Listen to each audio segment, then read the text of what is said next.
Support for this podcast comes from the Fresh Market, celebrating the thrill of the grill with the freshest ingredients for your cookout, including seasonal produce, meats and seafood, prepared sides, and much more for Memorial Day and every day. Discover fresh flavors and grilling inspiration with weekend sampling events at all local stores. Learn more online at thefreshmarket.com. Blog Talk Radio.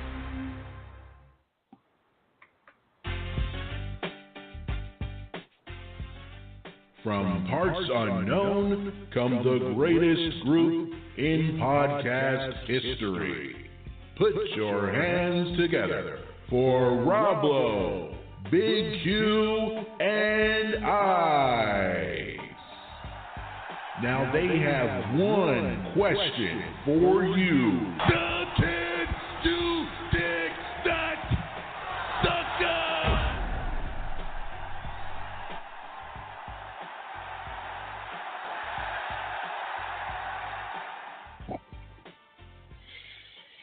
All right. Thank you, ring announcer, for that beautiful introduction.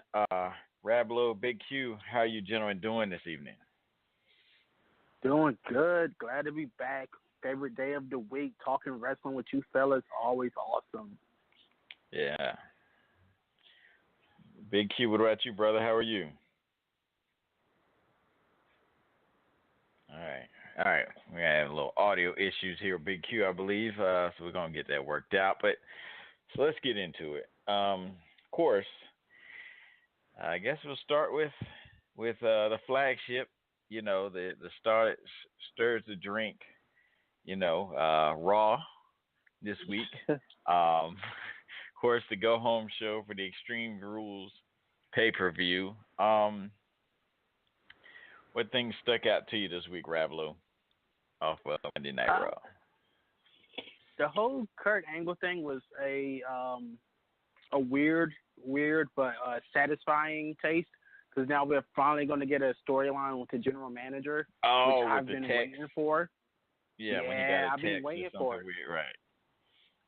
I've been waiting for it. It has something to do with his Olympic gold medals that could kind of tarnish his name. So I'm excited to see, you know, what they play with that on it.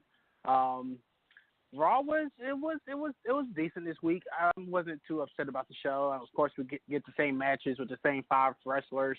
Well, that's probably true. There is a little bit of repetitiveness sometimes, but I mean, other than that, you know, I wasn't too, you know, dissatisfied with the show. It wasn't too bad. I'm just ready to see what spins they have going on. Of course, with Big Cass and Enzo, and you know, the whole Kurt Angle situation, though, really, really intrigues me the most. Yeah, and the fact that they used what's his name, the announcer, you know, to like literally leave his spot and go deliver the message, right? So yeah, that, you know, I thought that was awesome. It's really secretive, and I'm just excited to see how they play it off, because we've been needing something from Kurt Angle. You know, whether they're going to use it as blackmail or what's going to happen with it, I'm just excited to see what they do with it. Right. Now, I believe we got Big Q back. Q, you there, brother? Okay. We can't hear you. I'm guessing you can hear me. I'm not sure. All right, so let me get back to it. Yeah, so it makes you wonder, is like Corey Graves, is he going to be in an angle with Kurt Angle? Is he jockeying to be the GM? Are they going to bring Mick Foley back and kind of have a, you know, battle for GM spot? Or so I don't know. Well, it should be interesting. I think this is where they turn Kurt Angle heel. I think he goes heel. This is a move to make him heel, whether it's him getting blackmailed to do heel things, or you know, whatever they do, whatever type of spinoff they do with it, I think we're going to get a heel Kurt Angle. Right, and I think that'll make it easier for guys who are faces to get over, because they'll have an authority figure to fight against. So yeah, I definitely think that'd be a good move for the show. And because otherwise, if Kurt's not a heel, he's just kind of there, and you know, but it doesn't really have much to do, and it's kind of boring. So definitely like that move. All right, so of course the show kicks off Miz TV, which leads to a 6-man match. Miz Sheamus and Cesaro against the Hardys and Dean Ambrose. Setting up, of course, their matches for Extreme Rules. So, I mean, it was somewhat entertaining, I guess. But predictable outcome, nothing major. Let's see, what did catch my attention Raw this week? Well, the fact that they put Sasha Banks and Rich Swann. Well, first off, I hadn't seen Rich Swann lately, so it was good to see him back. And then they somehow matched him up with Sasha Banks to go against Alicia Fox and her on-screen boyfriend there. And then they announced that they're going to have a mixed tag at Extreme Rules. And I don't know if you noticed, but it seemed like Sasha was a big departure from her normal attire. So I don't know if they're trying to change her character, tone down the boss stuff.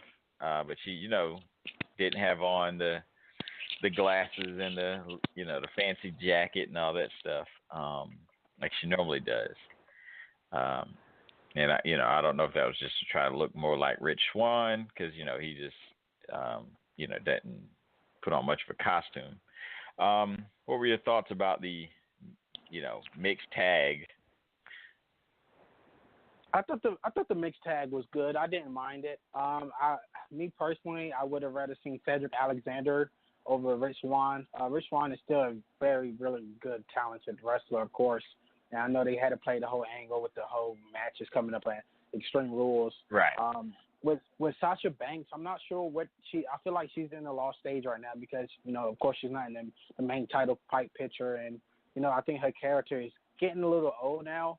I think they do need to change it up a little bit. So I wouldn't mind to see it changed up a little bit.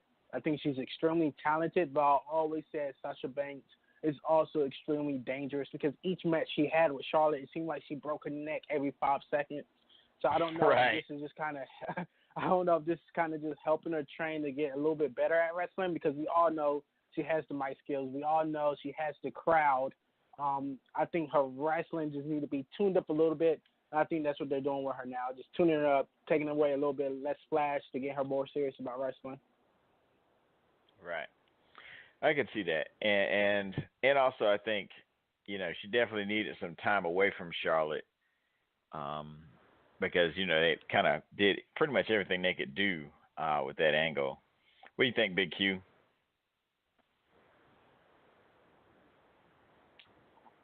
I don't know. I keep losing him here. All right.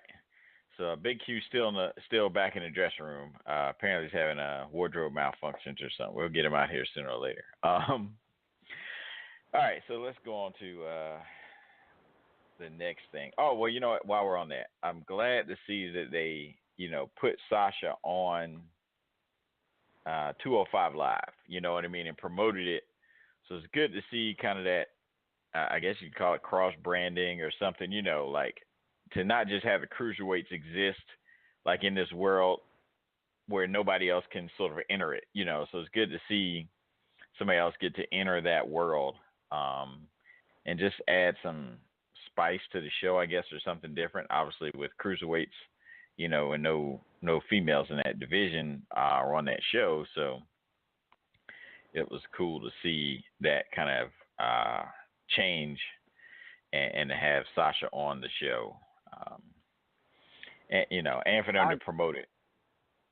I agree. I think it also gave people a reason to watch 205 Live. I think 205 Live have potential. I still personally don't agree with them, making it a separate show on its own. I think, with Raw being 3 hours long and you having the same matches over and over again, if you just made the cruiserweights just a part of the regular show, like don't change the ropes, don't make it purple, just make it Raw, like how Smackdown used to do with the cruiserweights when they had the cruiserweight title back in the day. Right. I think that would work better for the cruiserweights. It would give them more of a face. It would give them more of a crowd pop.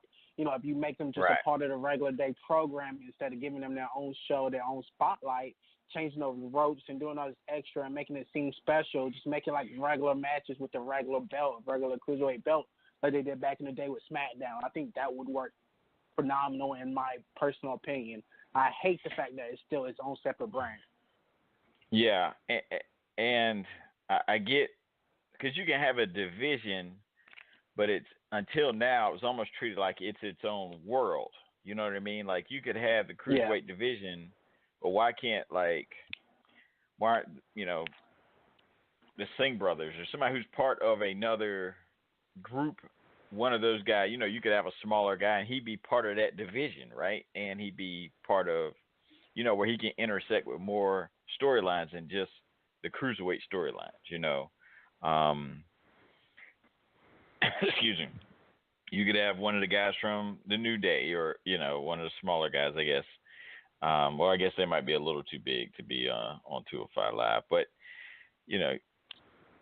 for example, if the Singh brothers were on Raw, you could have one of them in the, fighting for the cruiserweight title and being part of Jinder's group, without having those things. Like right now it just seems so mutually exclusive. Like you can't be part of the regular roster and be on the cruiserweights. And like you said, because they changed the ropes, they even have different graphics, all that stuff. Yeah, and what makes it so dissatisfying about the cruiserweights is that those guys could really wrestle, and when you watch them, it's like it's times 2 on speed, and I enjoy it. But their matches, even on Raw, are so short. It's like you get a small sample size just to try to force you to watch 205 Live, and it's very annoying because their matches don't last long at all. It's a whole bunch of you do one little jump off the rope, or maybe 2 or 3 jumps off the ropes. Get a little crowd pop there. You do a few nice back and forths, and then the match is over. And then the crowd is like, okay, well, let's chant CM Punk because we know this match is only gonna last 2 or 3 minutes. And that's great point. Great point that they don't have much time, but their whole style. What makes their style appealing is the work rate, right? And the moves, the quick moves and stuff that most people can't do. So they have to rush to get all their stuff in. So they can't really tell the story the way they need to. And I think it's hard for people to catch on to the characters because they're only interacting with each other. So they have limited time, and then it's like every 2 months, they're just trying to bring on some other characters. So you just, people like Rich Swann and Cedric Alexander just go away. Like, what happened to them, So I don't know. It has potential, obviously, and you only have so much time, on the show. I get it, but, yeah, to your point, I wish they would integrate them with the regular roster and not just kind of try to be this whole separate thing that just jumps on the show every, twice a show or something. Because another thing too is they do a lot of their storylines on 205 Live when they do talk on the mic, and then they come on Raw and they try to bring the same storyline. It's like, well, I didn't watch 205 Live, so I don't know what you guys are talking about. Right. I'm going to be bored watching this because I don't know exactly what's going on. I love what they did with King Neville. I think it was perfect bringing him down to 205 Live because he's been great. It kind of, revamped his career, make him, get a little type of shine there. But at the same time, it's like you're ruining King Neville because, we don't see King Neville as often as we should. He's not having long matches on Raw as he should. Hell, I don't remember the last time, him really wrestling, and it's annoying. It does get annoying because those guys, again, are very talented. I don't like what they're doing with T.J. Perkins personally because he just doesn't look like a heel whatsoever.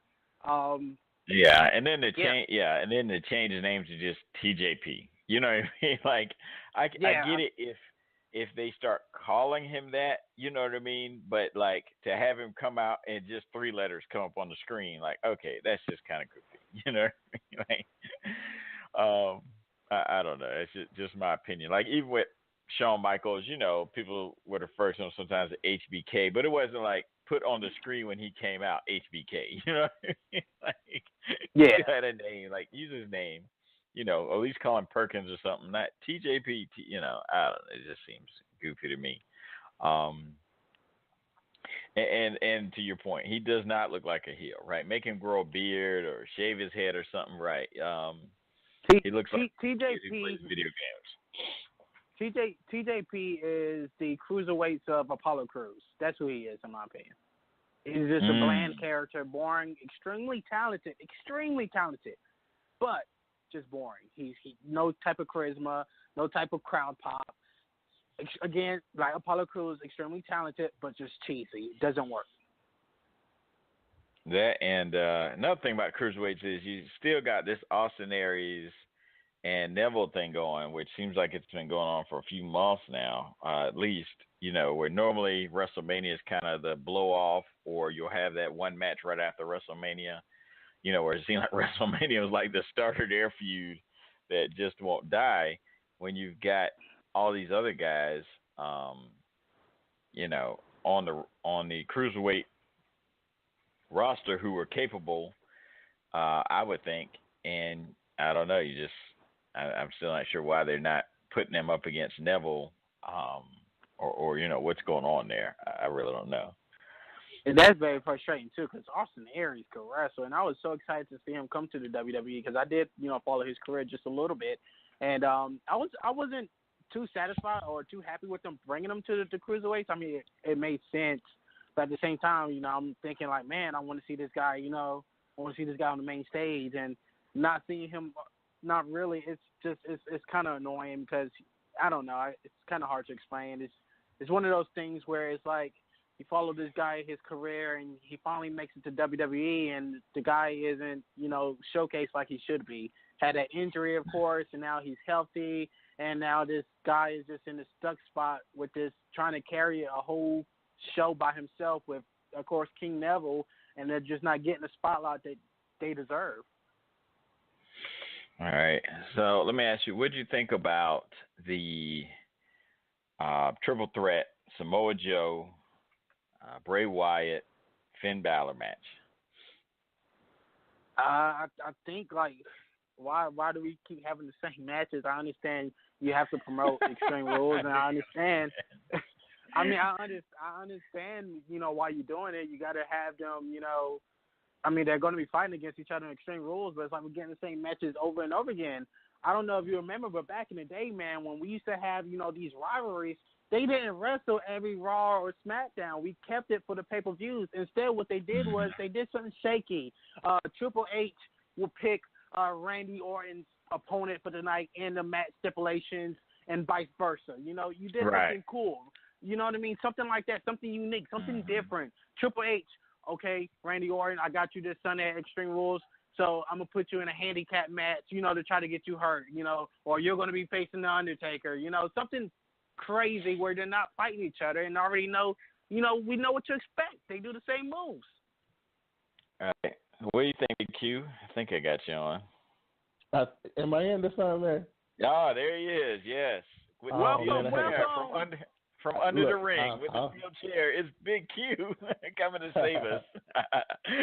I apologize, man. In my attempt to be pro style, I got me a brand new mixer, and my hookup skills apparently ain't up to par. But anyway, I feel where Rebel is coming from. That's exactly how I feel too. It used to be they didn't touch, especially they had a big match. They try to protect the main event, and now it just kind of just give us every possible combination of that main event, and we see it all the time, and it's bad. It's really bad. Yeah, and is some of that a result of having so many pay-per-views now? You feel like you always have to kind of hype it up, or is it no? So much here's the programming? problem with that. SmackDown doesn't do that, in my opinion. No, this is what I will say about that.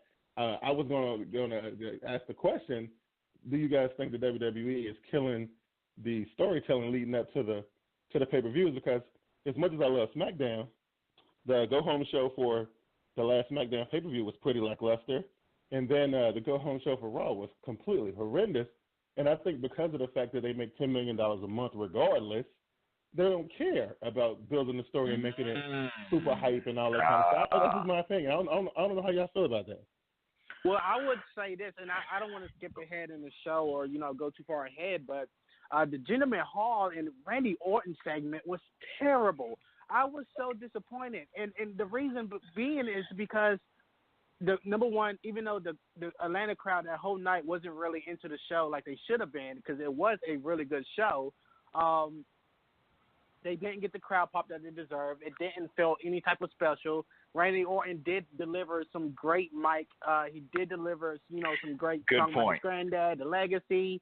But just the overall reaction, you could tell the difference from Bray Wyatt and Randy Orton segments to Jinder's and Randy Orton's, and it's disappointing because it's the main title on the line, Yeah, I'm glad you brought it up. So yeah, let's transition to Smackdown. All right. Oh, did y'all already get past the Elixir Bliss Bailey segment? Oh gosh. Well, we just talked about the highlights of Raw, which I swear, I'm glad you. Okay, let's back up. Just real quick. I swear Charlotte did the same sort of thing with "This Is Your Life, Bailey," like a couple months ago. I swear it feels like that wasn't that long ago that Charlotte did something very similar. Well, Raw is all video. about recycling now. That's true. They recycle what works. Gosh, can we at least recycle something from 10 years ago? But anyway, all right. So let's get to SmackDown and Jinder. And also I will say the crowd in Greenville, South Carolina for Raw definitely seemed way more into it than the Atlanta crowd did. And what's up with the way SmackDown started with the ladies cutting the promos on each? I mean, it was. That's what I was just talking about. So like this. So okay, now SmackDown pay-per-view was still what, a couple weeks away, like 3 weeks away or something like that. They hyped it up. This was before Shane's big announcement that I put y'all up on last week. But they hyping it. They doing a good job of storytelling, and that's why they cut those promos in the beginning of the show. They should do that back in the day. Yeah, I just was waiting on one of them to say, "I'm going to see you Tuesday night in Anderson, South Carolina," or something. It reminded me of like those old school wrestling promos that would come on during the show. Where they would be in Spartanburg one night and Greenville the next night or whatever. But yeah, I didn't personally mind it. I love the idea. The women division do need, some sparking up, and then giving them that freedom to, cut those promos to open up the show definitely put, eyes on the women division. So I personally didn't have a issue with it. And then, of course, they come back, and first thing in the ring is Kevin Owens, continuing to, I guess, troll Chris Jericho, even though Jericho's gone now. I don't know. I don't like the idea of starting the show with these long talking segments. That's one thing I think with both shows. When they seem to get away from that, it seems to create a better pace for the show. But then they'll go right back to it the next week. So I don't like that. Sometimes it's good, though, because it sets up the flow of the rest of the show. I mean, not Raw style now. When Triple H and Stephanie used to come out, that was one thing. But having the guys come out and talk smack to each other, I'm with that. I mean, if it's within like 4 or 5 minutes, but some of these easily get into double-digit minutes, and it's just one guy talking. Now, if it leads to multiple people and, some sort of brawl that needs to be broken up or something, or sets up something for later on in the show or something, then yeah, I get that, or even if you had, well, I guess now Triple H and Stephanie are off TV, but even if you had Kurt Angle come out and start the show and say, okay, tonight we're going to have X and Z and, Y and S go against each other, or something like that, that would at least create some sort of pace and, get people pumped up. But just to come out and, go on and on about, whatever feud you're in at that point, I don't know. It to me, it sort of, I don't know, almost devalues the wrestler, right? Like, why do you have general manager and commissioners if the wrestlers are going to open the show and talk for 20 minutes? Like, it just seems odd to me. But anyway, back to Randy Orton and Jinder. It was good for me. I did enjoy Randy's mic work, and it almost made me wonder if the whole quick rise of Jinder was also a way to sort of reinvent Randy's character to kind of now he seems more motivated and focused, right? He's got to live up to this legacy of his family and stuff, that he talked about, you know what I mean, to give him like a different level of motivation and a different character. hoping that leads to less bland Randy Orton moving forward. Well, I just don't see. I personally don't see how Randy Orton could lose. You know, it is in his home. You know, for the 14th time getting the title, it would be hard to imagine him losing. I just don't see the WWE moving forward with Jinder, because even though he's a heel, you know, when you're a heel, you know you're working when you're getting the boos, like that major crowd reaction that Kevin Owens get, and he just isn't getting it. He's getting booed when he brings up America, but you know that's Rusev at his worst. You know, I'm still not for the whole movement of Jinder. I understand it, I guess you could say, but I think the title is going to come off. Well, and I mean, I know it's not like an official stat or anything, but if you look at it, other than Naomi, lately people have been losing in their hometown for some reason. Like Sasha lost. They lose every time in their hometown. Charlotte lost. Well, yeah, AJ Styles just lost last night to Dolph Ziggler. Yeah, good point. Right. That's why you know for sure that Randy Orton is going to lose in spectacular fashion at Money in the Bank. Because don't get it twisted, that belt ain't coming off Jinder no time soon. Because TNA, well, Impact, already done started their India tour. Oh, yeah, that's the blueprint. And now Jinder going to have that belt for a couple more months. Well, and I think they're not letting to me, they're missing opportunities. Like, okay, when you had Jinder show up on the screen, why did you not have, like, the Singh brothers come from under the ring and attack Randy or something? You know what I mean? Like, ways That's to get what I mean. It was lackluster in my opinion, because you know he showed up on the screen. No one was really feeling it until he said the word America. You heard a few boos, and then he went off the screen. Screen went black. Randy Orton music comes back on, and he does his sign. What was that? What was the point of giving us that, WWE? What was the point? Yeah, and Orton had to, like, do it again. Like, hey, y'all don't see me doing this thing? You're supposed to be cheering right now. I mean, he had to, like, do it again. Well, it's kind of funny, but I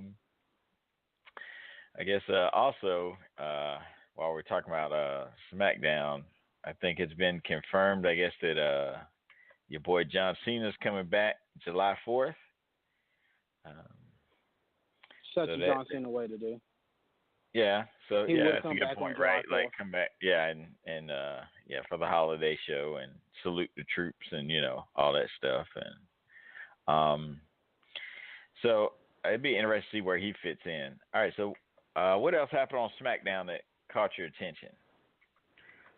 Big Q, I specifically wanted to ask you about Nakamura, if you still feel like they're holding him back, or do you know, what's your take with him? Well, see, the thing is, it's weird because they promoting the hell out of him, right? But then they won't let him get loose in the ring. I don't know, man.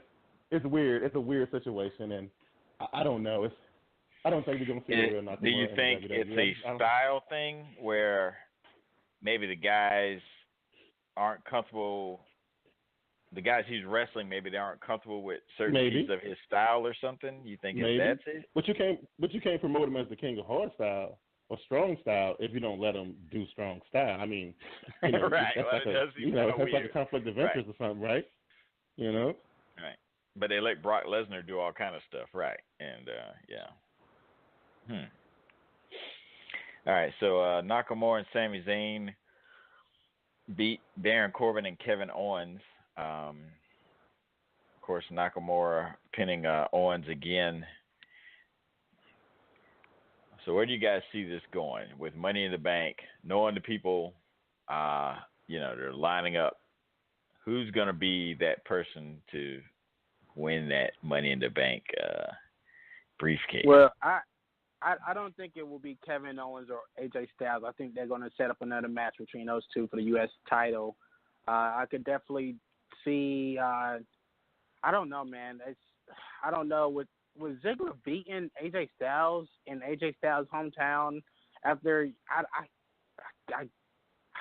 hate to say it, but probably Ziggler. They're probably trying to rebuild his character again. I don't. I'm kind of lost at this point. Yeah. And maybe that's the point, right? And I guess that you have to keep Ziggler relevant. So, you know, winning over AJ clean was a good way to do that. I mean, because everybody else is in matches. Corbin is in a match with Sammy, basically. Ziggler isn't doing anything. True. What do you think about the tag team division now that things have picked up? The New Day has returned, and to face off against the Usos.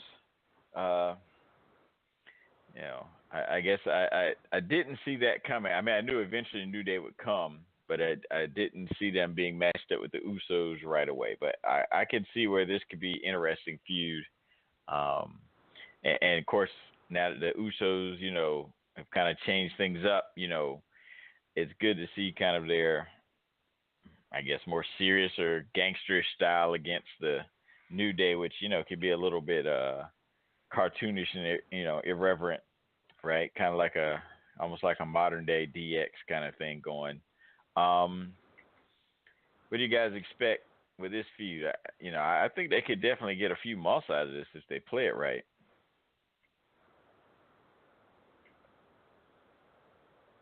I'll let Big Q answer first this time. Oh, I'm sorry. Where's Big Q? Did I lose him? Yeah, it looks like we lost him again. He'll pop back in here shortly. Yeah. All right. Well, I like the feud. I was shocked that I liked it actually because it was actually refreshing and exciting to see New Day in there, and it fits so well with Usos and their bad stuff because they did cut another great promo. And the only people who could really outstage Usos at the moment in the tag team division while cutting promos is the New Day. So with them coming back and the way they came back so goofy and, just the exact opposite of Usos, I think it's going to make for an exciting match. I don't think New Day is going to win it off gate, this next pay-per-view and Money in the Bank. I do think, this could be a nice storyline set up.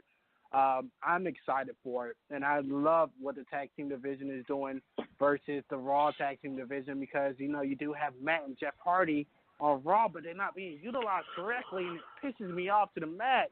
But that's a debate for another day. And they're just right. They're excited. Still living off the nostalgia, right? Like they haven't really given them much rope to build character or anything yet. So I think eventually that'll happen. Right now, to just live off the nostalgia, having the Hardy Boys back, let them do their thing, But with the New Day, I think the smart play would be to slow play it, right? Have the New Day lose a couple pay-per-views in a row, or just seem like they can't go over the hump. So when they do finally get over, let's say it's at SummerSlam or something, it feels bigger, because it's like, oh, they finally got over the hump and got their mojo back, It's been a while since they've been the champs, and obviously haven't been the Smackdown champs. So it'll be, I think it could be a great feud just because the different promos and things they can cut on each other. I'd like to see some vignettes or something, or some backstage interaction or things like that, If I'm booking it, I would def this and hear me out on this one. So we all know how talented New Day is as a tag team, but we also cannot forget how talented they are individually. So how I would book it personally is Usos constantly beating them over, winning over them, and then one pay-per-view after the match, they split up. We get somebody turns heel. Maybe it's Big E, Kofi Kingston, Xavier Woods, tired of it, and then they go their separate ways, or maybe one of them stay a tag team and let Big E go for a title run or something like that. Something different, something fresh. Because again, I feel like they have been a tag team for very long, and it's kind of time to split them up. I do love that their tag team still on SmackDown for right now because the tag team division do need that. But eventually, I think it's time to split them up because you do have a lot of talented tag teams on SmackDown as it already is. Could be. Yeah, I could see that. Or let's say they do eventually get the belts and then you finally let Breezango, right? You finally put them over. And if they go over on a New Day, maybe that even elevates them more and then cause the New Day to split up. even if it's on like a mutual thing, like what, we've done everything we can do, right, as a group. Now, only thing I wonder is, we know Kofi's had a pretty good singles run at different times. Biggie, obviously the size, the power. I just wonder if not being in a group, will that sort of like, where does that leave Xavier Woods? You know what I mean? I just have a hard time seeing him individually. I mean, I know he can talk, but he's almost like the hype man in a way. I just wonder where that would leave him. Well, I think Xavier Woods has enough talent to hold his own. I can't necessarily see him, being like a Titus O'Neil or, Apollo Crews, where their characters are just lost and, they're just doing like jobber matches or trying to create something. I think he does have enough talent to be on his own. I would prefer to have him, they do split up, have him on a different brand so he could possibly chase like an Intercontinental title or possibly be, in the United States Championship hunt, or same with Kofi Kingston. But nothing probably bigger than that, or maybe Xavier Woods isn't that big. If I'm not mistaken, he could possibly be on 205 Live and help elevate that show even more. Oh yeah, he could be the mouthpiece. Definitely. That show could use, and just the level of personality. And you gave me a good idea. Is what if you had Kofi and Xavier feuding for like the same belt, right? And like not even like, not that they, and you could set it where it's some sort of tournament or something, and both of them end up in the final, right? And the final is going to be at the pay-per-view, right? And so they have a couple weeks to, go back and forth with each other, and or maybe they're still New Day, and then that leads to them splitting up because of animosity is created as they're going for the same belt or something. I don't know. There's so many different ways you could go with it, I guess, and but still leave the door open to bring them back together eventually, because it's what happens. But I don't know. I wonder. I know the New Day sells a lot of merchandise. They come up with the goofiest things that apparently sell, like a unicorn horn on the middle of your head, and so I wonder if that would be motivation just to keep them together so they can keep selling, weird stuff to people, cereal, Bootios, which is actually available at some stores. It still amazes me. I actually bought a box of Bootios. Don't judge Oh, me. gosh. FYE, people, FYE. All right, well, I give you props. All right, so let's see. Let's get to before we go home here, before we go on the go home show, let's get to the Extreme Rules predictions. All right. So I guess we'll start with the mixed tag match: Rich Swann and Sasha Banks, Noam Dar, and Alicia Fox. All right. So who do you think is gonna come out on top? I would have to say Sasha Banks and Rich Swann. I just don't think it's Alicia Fox time yet. Personally, they can't bring Sasha Banks down too much, and then you'll lose her. So yeah, unless this leads to some sort of level of cheating from Alicia Fox and Dar to win, right? To set Sasha up to be, you know what I mean, like some longer storyline. But yeah, if it's a clean finish, it's gonna have to be Swann and Banks, right? Like, I just can't see Fox going over at a pay-per-view cleanly. All right, Cruiserweight Championship: Neville and Austin Aries in the submission match. So I feel like I've already seen this match 5 times. Oh, because I have already seen it 5 times. That's right. Let's see. I guess I will go with Neville. It seems like a weird spot to put Aries, to finally get Austin Aries over. You know what I mean? It seems like if he was going to go over, I think it would have happened by now. So I think I'm going to go with Neville. Yeah, I would have to. Just because I'm an Austin Aries fan, I'm gonna say Austin Aries because I'm at King Neville. He's done a great job carrying that belt. He's done way better than I thought he would do. But I think it's Austin Aries. This is his type of match. I could definitely see him winning this one. All right.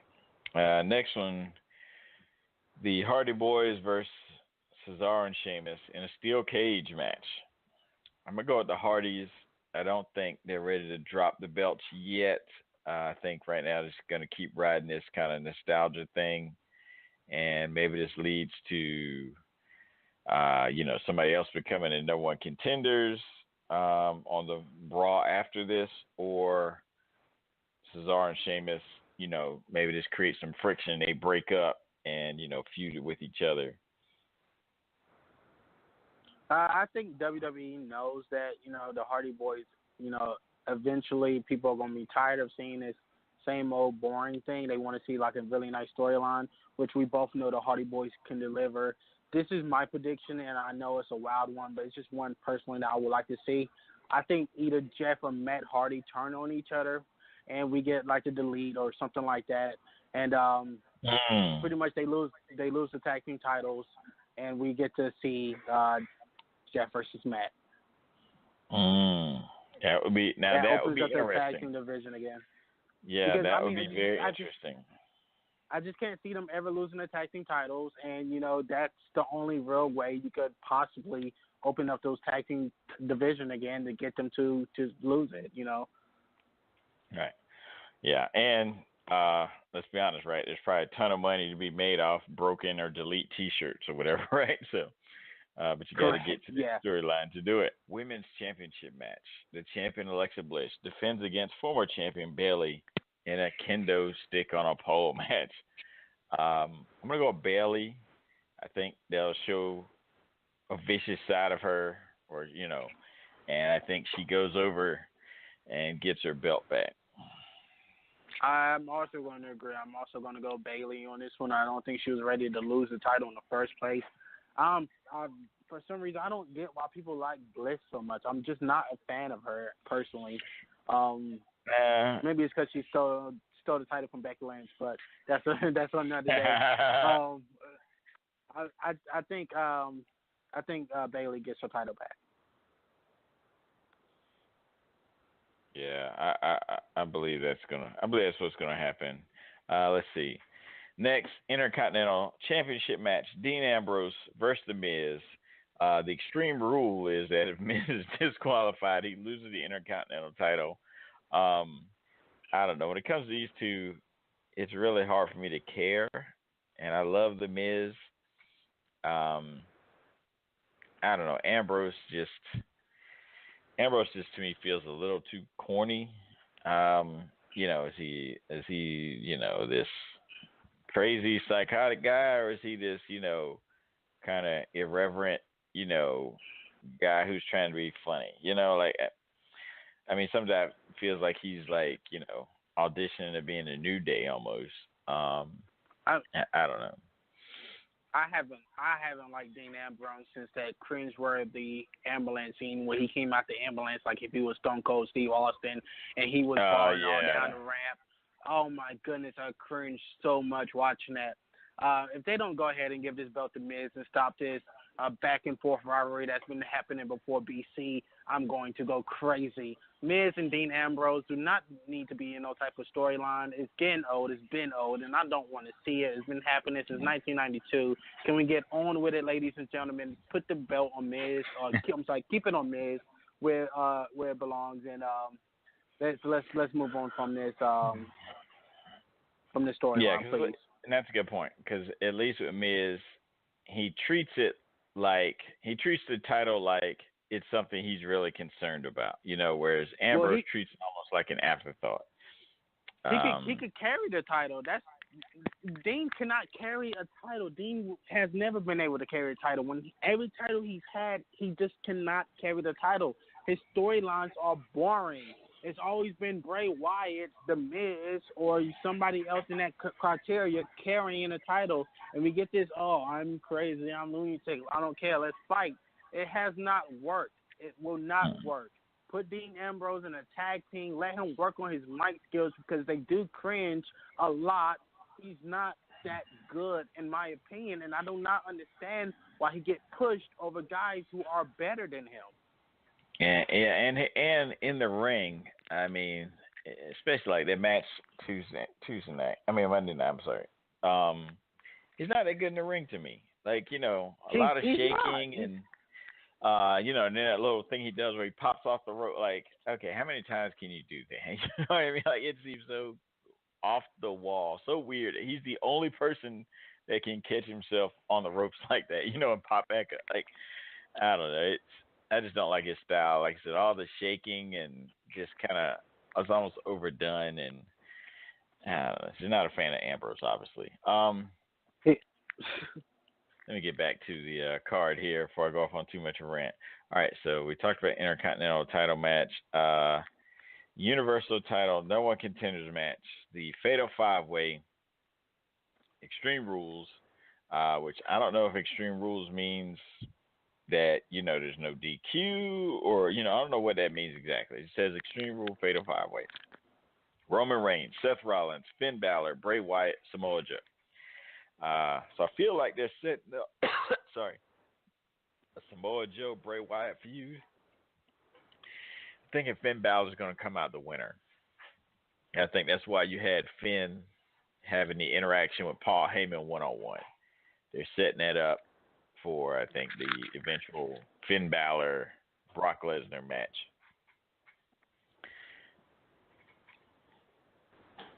I agree. I think Finn wins the title. I think what happens with, everybody else is going to be random. I don't think WWE even know what's going to happen. I think right now they only have their winner in mind, or they might just pick a name out the hat and go with that. I really do hope it is Extreme Rules. One thing that has really annoyed me lately with the WWE is when they do have these pay-per-view matches and the title matches or number one contender matches, it seems like they are normal matches with no type of specialty to it, which annoys the living crap out of me because the pay-per-view is supposed to be the special thing where we see blood or we see tables or we see ladders or we see something, especially when it's that type of match.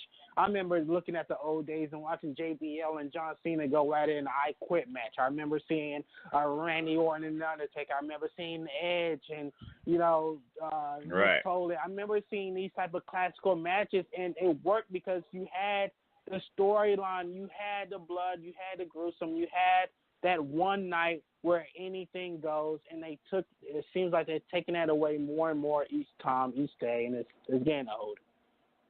That's a good point. And I think you had, like right now there's a ton of talent, like just individual talent, but I think the writing, maybe it's gotten too, and I understand, they're trying to stay within certain limits to keep a certain rating, and appeal to kids and all that. I get that, but yeah, but but you can do more, right? It's WWE Network, so this isn't on TV. This is a pay-per-view. This should be no limits. This you don't have. It shouldn't be PG-13. This is WWE Network. This is a pay-per-view. You shouldn't have those limits. I mean, I'm not saying let's see a whole bunch of blood, gruesome. I'm not saying all of that. But I would like to see somebody get speared through, through a table. I would like to see somebody, right. Fly off a ladder. I would like to see, someone use a title belt. I would like to see, someone do a frog splash off of a ladder onto a table. I would like to see these type of matches, and I'm not just talking about for WrestleMania. I'm talking about for pay-per-views, because nowadays it seems like the pay-per-view is just a regular episode of Monday Night Raw. And I'm not talking about the Monday Night Raw after WrestleMania. I'm talking about just a regular Monday night version of Raw. That's a good point. That's a great point. Is they do start to flow together, and you're right. It doesn't feel special, right? Like it's, things that feel special are WrestleMania, SummerSlam, right? I guess you could say Survivor Series, but the things that quote unquote feel special to me, like those are only two. Even the names of these things, and with this being called the Extreme Rules Fatal 5-Way match, yeah, there should be some tables. Somebody should power bomb somebody through a table or attempt to, and then, somebody else come in and jump off top rope and knock both guys through a table or something. Like, it definitely should be 4 or 5 spots like that in this match if it's quote unquote extreme rules and you got 5 different guys in it. Especially the 5 guys that you have in it. The 5 guys that you have in it are guys that are built for extreme matches. Right, because Samoa Joe and Bray Wyatt and Roman, they're all pretty thick guys, especially Bray and Samoa Joe. They could take, a big bump. Finn and Seth can fly, to set up said big bump. So a lot of different options you could do there. So I don't know. It'd be interesting to see how all it comes together. But we got to wrap this baby up. Rablo, why don't you tell everybody where to find you on Twitter, man? And do you have any shows coming up anytime soon? No shows coming up soon. I got a lot of things I am working on in the works. Of course, Rablo World podcast coming, everybody. Rablo World podcast coming next month in June. Yes, sir. June 19th is the date. Okay. You guys can follow me on Twitter. Yes. You guys can follow me on Twitter at Richard J. Atkins. Come join the sports family, 10,000 followers and counting. One day that will be at 100K, and, we're going to take up the universe, guys. So definitely, guys, stay tuned. A lot of big things coming. Yes, sir. All right. So, I'm excited to hear your podcast for sure. And if you need a guest, feel free to reach out to me anytime. And of course. I want everybody to check us out. Check out Big Q on Twitter at Team Boyd TV, TEAMBOYD TV. Also, you can check us out, Kane_Ice. Do a weekly YouTube show, so check that out. You could go to KaneIce.com and subscribe. And check out our shows, in the Can You Dig That shows are up there also. So if you haven't heard the previous episodes, go back, catch up. We've only done a few so far, but we're going to make this thing grow. So send us questions, comments, concerns, observations. Use hashtag CYDT, Can You Dig That? All right, so we do appreciate everybody listening, and we will be back with you next week. In the meantime, hey, enjoy some wrestling. And, tell your friends about us and interact with us, all right?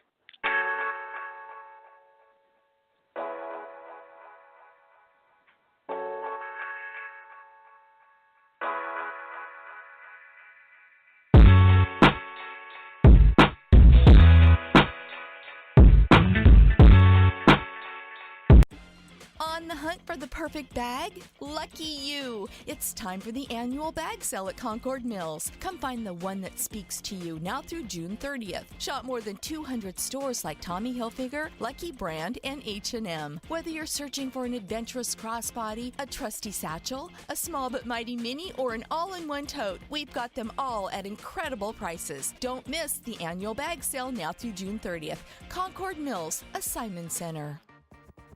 Support for this podcast comes from the Fresh Market, celebrating the thrill of the grill with weekend sampling and fresh ingredients for your cookout, including seasonal produce, meats and seafood, prepared sides, and more for Memorial Day and every day. Learn more at thefreshmarket.com.